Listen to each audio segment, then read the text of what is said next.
This is my friend Casey Howell's KC10 custom Stratocaster guitar, the KC10, and it's pretty. Love the color, love the gold hardware. And we're going to be installing for Mr. Casey the GFS analog modeling board, which is an overdrive unit with a battery box in the back.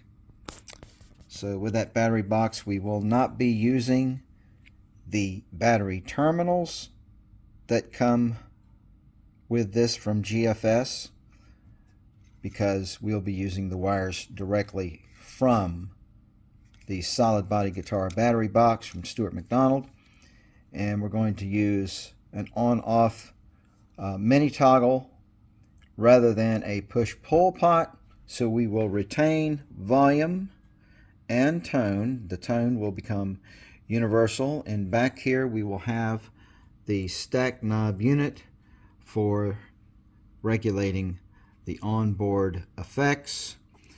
And I'm going to install this board under the pick guard here, the same way I do the Eric Clapton Fender, the Fender Clapton Boost Stratocaster board. So we're going to put it right there, and it should work out nice. I'm excited about it and looking forward to it. First, I'm going to have to strip this body entirely of all of the electronics and of the tremolo, the jack plate, everything's got to come out. And the reason for that is that I've got to be able to have this as a flat surface to flip it over and do the route and template for the battery box. Now this guitar has a series switch back here. It has the 8-sound Stratocaster for a push-pull on tone 2, and then there's tone 1, and then there's volume.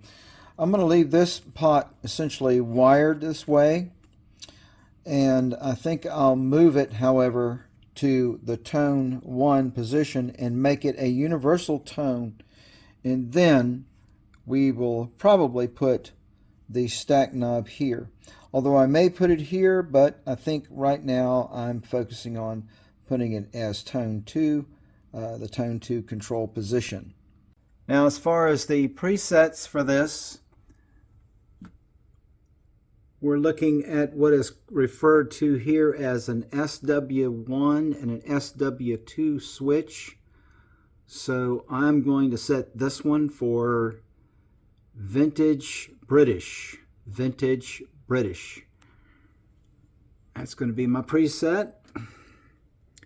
And you can see those little switches there. And I'm going to set the SW1 on. That's going to be for Vintage British. Okay, I've made a route for the board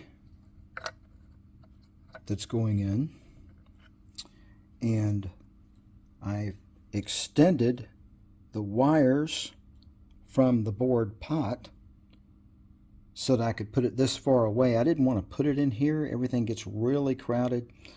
So it's a lot cleaner to put it up here where I put the Clapton board also, and where Fender puts the Clapton board, by the way. And this is where my pot's going to go, on the pick guard down here. And it looks like the switch wire will not have to be extended. It's going to make it just fine. And the switch is going to go about somewhere about right here. All right, she's all together now, and here we have the gain and the distortion boost knob here with the thimble knob. We still have the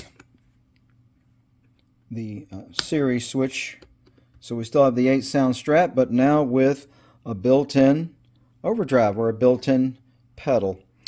Let's test it out. I've got a square neck that I use for things like this. I'm going to mount on there to test this out. So we're going to start off here clean with the switch in the down position. We're not using the thimble knob. We're only using the volume and the tone.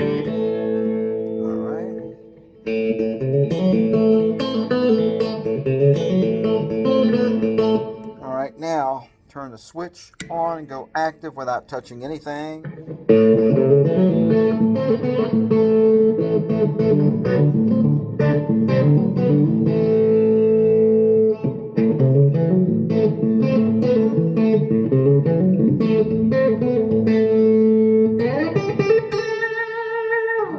Pretty damn hot. Now I can adjust this just about any way I want.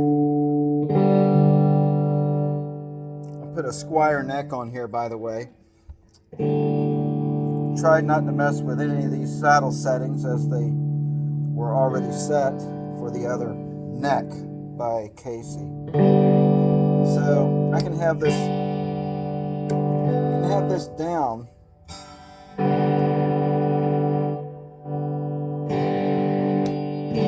So there.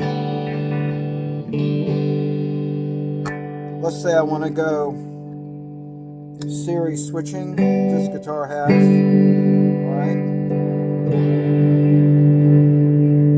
Woo, woo, woo. Woo. Oh yeah, that one's really hot. So I switched this on. Now in series. And I mean to tell you, ooh, that is hot. Drives the hell out of my amp.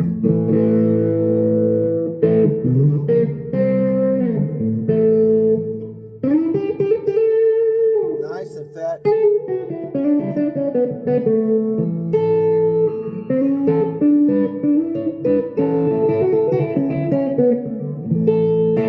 You can just run the bridge pickup, okay? Just the bridge pickup with the preamp on, and you can fatten up that bridge pickup really nice. I mean, that is really a nice, sweet tone.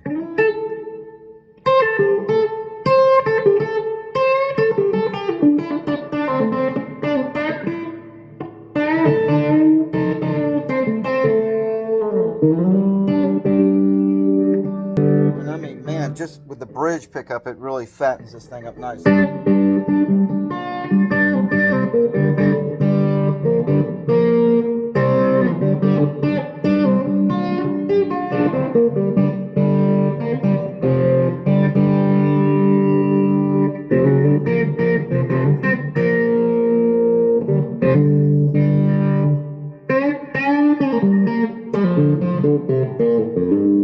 Anyway, it's got really good tone. I think the preset on British Vintage in there that I did, I think that's going to be just right, and the factory gain seems to be just right. I haven't put the overdrive channel on the amp itself. I've only been using the overdrive off the guitar, which is really nice. It's giving me a good, clean distortion sound, a good breakup. I like it. So anyway, hope you like this, and check out this mod. Thanks.